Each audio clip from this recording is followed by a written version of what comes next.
My sister pulled a knife on me at her own baby shower. My sister grabbed a cake knife at her own baby shower, pointed it at my pregnant belly, and screamed, "This is my day." While guests scrambled backward, their party plates clattering to the ground, she took a step closer, her eyes wild and her face contorted into something ugly.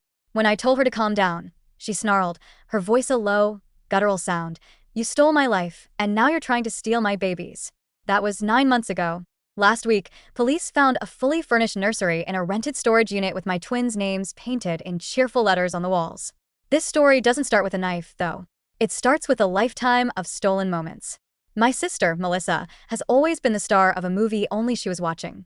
Our entire lives have been organized around her need for attention, a black hole of narcissism that sucked all the air out of every room. When I was 12, during my first big piano recital, I was in the middle of a Mozart piece I had practiced for months. My hands were trembling, but I was hitting every note. Just as I reached the crescendo, a gasp rippled through the audience. Melissa, sitting in the front row, had gracefully fainted, slumping out of her chair and onto the floor. The music stopped. My moment was over. She was, of course, perfectly fine. On my prom night, just as they called my name for prom queen and the crown was being placed on my head, I heard a shriek from the chaperone's table. Melissa was clutching her chest, gasping about sharp pains, convinced she was having a heart attack. The flashing lights of the ambulance replaced the photographer's flashbulbs. Another one of my milestones, upstaged by a phantom illness. My college graduation was the masterpiece. I was walking across the stage at Buffalo University, my gown swishing, the culmination of 4 years of hard work just seconds away as my dean reached for my diploma. That's when I heard it, a blood-curdling scream that silenced the entire auditorium. Melissa had collapsed to the floor in the aisle, hyperventilating so dramatically that the ceremony was shut down. Paramedics rushed in. She'd made sure her performance was so spectacular, so disruptive, that they couldn't just ignore her. They had to stop everything. For her. For years, I just took it. I swallowed my anger and frustration because fighting back only ever made it worse. It fed the beast. But 3 years after my graduation, when the thick, glitter-bombed invitation to her baby shower arrived, I saw it. An opportunity. Not just to get even, but to detonate the entire toxic dynamic of our family in a way that no one could ever ignore again. My husband, Daniel, was standing beside me in the kitchen when I opened it. He saw the look on my face and braced himself. I didn't say a word. I just started rubbing up against him, a slow, deliberate motion. "We're trying for a baby," I whispered into his ear, the words tasting like victory. He pulled back, confused. "Really? I thought we were waiting until after the promotion." "Nope," I said, my voice firm.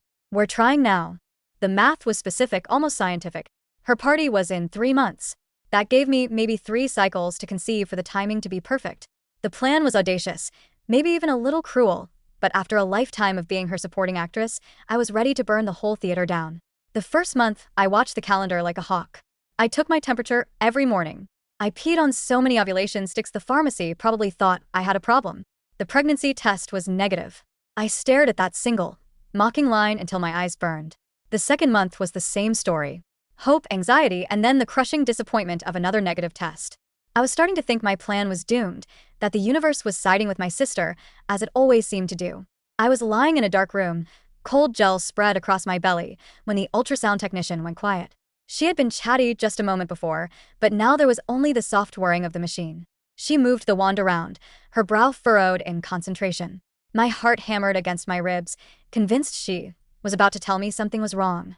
"Well," she said finally, a slow smile spreading across her face. She turned the screen toward me. "Congratulations. It's twins." I laughed. A loud, unhinged, genuine laugh that echoed in the small room. It was perfect. It was more than perfect. It was a weapon. The next few months were a masterclass in manipulation.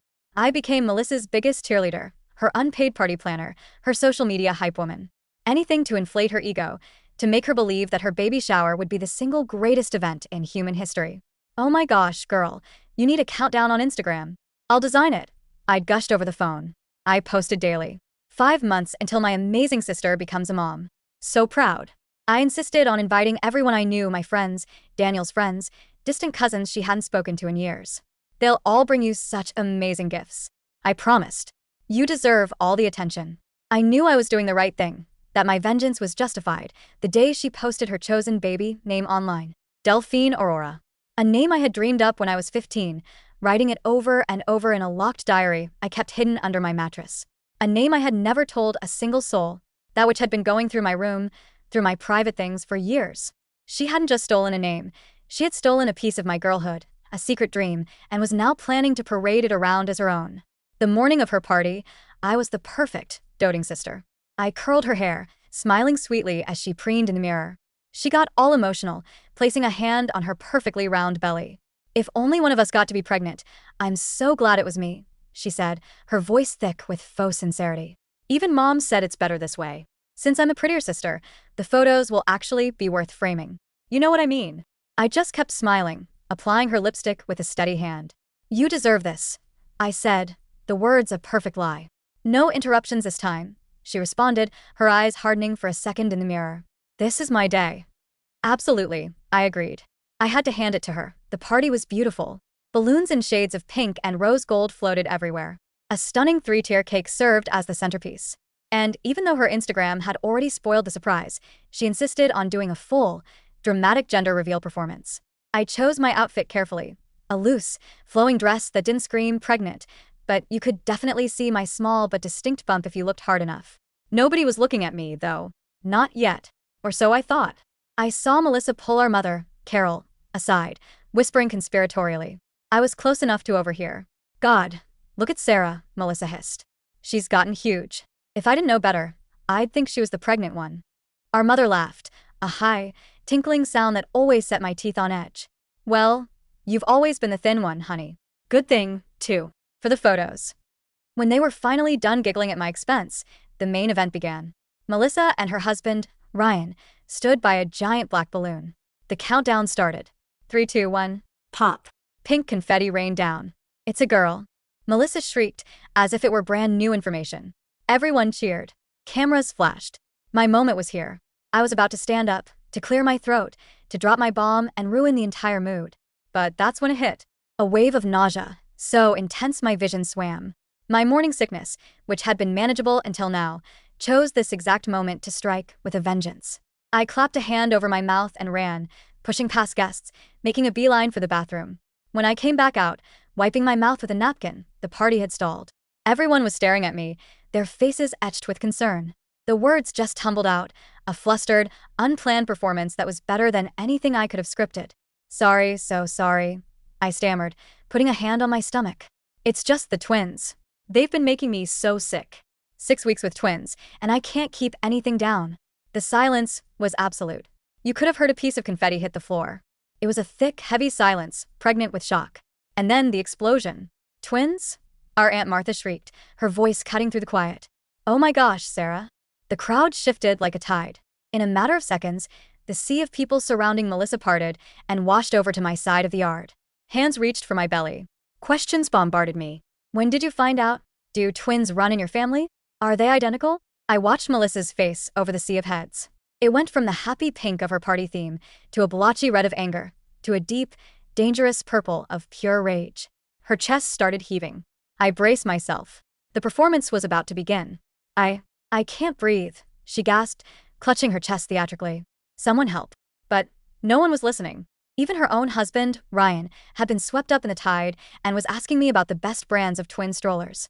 "Hello," Melissa screamed, her voice cracking. "I'm having a panic attack. This is MY party." Our mother glanced over, her expression one of pure annoyance. "Melissa, honey, not now. Sarah's having twins. At her first pregnancy." That's when Melissa lost it. Not her usual fake fainting, chest-clutching lost it. She actually, truly, terrifyingly lost it. She lunged toward the dessert table, grabbed the long, serrated cake knife, and turned toward me. For a split second, I genuinely thought, this is how I die. Death by baby shower. "This is my day," she screamed, mascara starting to run down her face in black streaks. "Meaning? I've been trying for 3 years." Ryan finally snapped out of his twin stroller reverie. He grabbed Melissa's wrist and twisted the knife from her hand just as she took another step toward me. She stood there, frozen for a second, her whole body shaking like she was having a seizure. The knife clattered onto the floor and kicked under the table as her legs gave out. She dropped to her knees and began to wail, a raw, animalistic sound of pure fury that echoed through the neighborhood. She pounded her fists on the manicured lawn, screaming that I had ruined everything, that I always ruin everything. Mom rushed over, but not to me. She wrapped her arms around the wailing heap on the grass that was Melissa, rocking her back and forth, cooing at her, completely ignoring me, the daughter who had just been threatened with a knife. At least 20 phones were out, all pointed at us, recording the meltdown for posterity. Ryan managed to get Melissa into a chair, where she sat hyperventilating while guests stood around awkwardly, unsure of what to do. Daniel grabbed my arm, his face pale with shock. "Are you okay? We need to leave. Right now." That's when Mom stormed over to me. Her face was a thundercloud. Before I could even react, she slapped me, hard, across the face. The sound was like a gunshot in the suddenly silent yard. "You selfish bitch," she hissed, her voice venomous. "You couldn't let her have one single day, could you? It always has to be about you."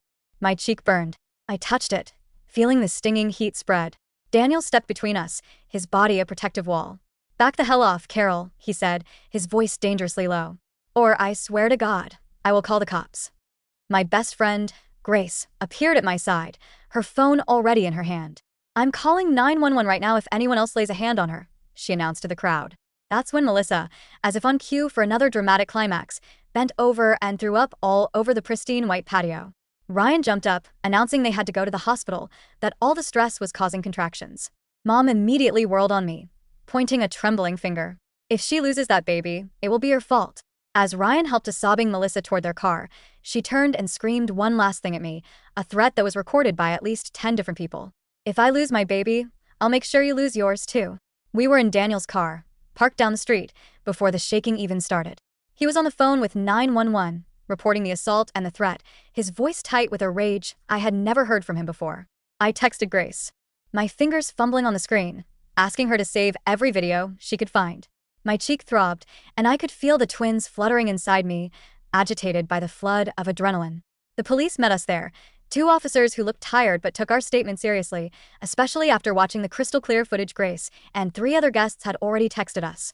They took pictures of my red, swollen cheek and advised us to file for a restraining order first thing Monday morning.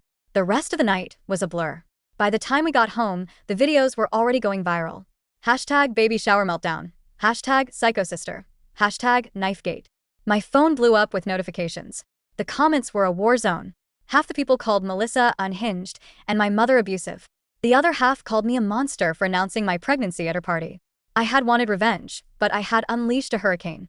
The doorbell rang at 7 a.m. the next morning, a long, insistent buzz, followed by frantic pounding. Daniel looked through the peephole. "It's your mother."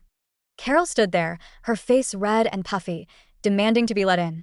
Daniel opened the door a crack, the chain still on. She immediately tried to shove it open, screaming about the videos, demanding I take them down, shrieking that I had ruined Melissa's life. The neighbors came out into the hallway, filming her tirade on their phones as she kicked our door and called me an evil, jealous monster. Daniel finally threatened to call the police again, and she retreated, but not before screaming that I would regret this. An hour later, Nathan, my father, called. His voice was weary. Melissa was in the hospital, under observation for high blood pressure. He begged me to come to a family meeting to sort this out. Against my better judgment, I agreed, but only in a public place, with Daniel by my side. 2 days later, we walked into that Italian restaurant. The air was thick with tension. The second we sat down, Carol launched her attack, demanding I apologize. Melissa, looking pale but immaculately made up, played the victim, dabbing at her dry eyes and whining about how I'd always been jealous of her. That's when she slid a thick envelope across the table. "I'm suing you," she said, a nasty smirk on her face, "for intentional infliction of emotional distress." We walked out, and Daniel immediately called his cousin, Emma, who is a lawyer. That night, Grace came over. She hadn't just been a supportive friend, she had been an archivist. For years, she had been quietly collecting evidence of Melissa's behavior, screenshots, photos, witness accounts from every event Melissa had ever sabotaged. She had a digital folder titled The Melissa Problem. Emma laughed when she saw the lawsuit. "This is frivolous. It'll be thrown out," she said. We, however, are going to countersue for assault, defamation, and harassment. The next week, we were in court filing for a restraining order. The judge, after reviewing the videos and witness statements, granted it immediately. Carol and Melissa were to stay 500 feet away from us at all times. Carol violated it within 48 hours, showing up at Daniel's office and getting herself arrested. Melissa was smarter. She began parking her car just outside the 500-foot radius of our apartment building every single night, just sitting there in the dark, watching. The security cameras Daniel installed captured her there, a silent, menacing presence, for hours on end. The stress was taking a physical toll. At my 20-week anatomy scan, the doctor told us one of the twins was measuring small. The stress, she said, was likely a contributing factor. I was put on modified bed rest. That night, Grace called in a panic. Someone had posted my private medical information in a local moms group on Facebook, my doctor's name, clinic address, even screenshots of my chart showing I was having twins. The leak was traced back to Nathan's wife, Linda, who worked in the hospital's billing department. She had accessed my files 17 times. She was fired and arrested. The family was imploding. Then Ryan, Melissa's husband, texted me. He had found a notebook, hidden in their closet, a spiral-bound journal with a title scrawled on the cover, Operation Destroy Sarah. It was filled with years of detailed plans to ruin my life. He was horrified, scared for his unborn child, and was filing for divorce. He offered to testify against her. 3 weeks later, Melissa launched a full-scale smear campaign online, posting doctored photos and fabricated text messages to make it look like I was stalking her. The death threats started pouring in. Someone posted our address. The FBI got involved. My blood pressure skyrocketed. I was put on full hospital bed rest. The size difference between the twins was getting worse. I was trapped in a hospital bed, watching my sister try to dismantle my life from a phone screen. While I was hooked up to monitors, Grace organized a support rally at our house. Dozens of friends and neighbors showed up. That's when Melissa appeared, 8 months pregnant, screaming on our lawn that I was turning everyone against her. As Grace tried to lead her away, her water broke. She went into early labor right there on my front yard, screaming that it was all my fault. Her daughter, Delphine Aurora Sarah, she added my name just to spite me, was born healthy. Ryan refused to sign the birth certificate until Melissa agreed to counseling. At a second, drama-free baby shower Grace threw for me, I was served with another lawsuit. Melissa was now seeking a restraining order against me, claiming I had caused her premature labor. And, in a move that reeked of my mother's influence, the judge assigned to the case was a member of Carol's church. He granted it. Emma immediately filed for the judge to be recused, but the damage was done. Ryan called me a few days later, his voice cold and flat. He had filed for emergency custody. He'd found another notebook.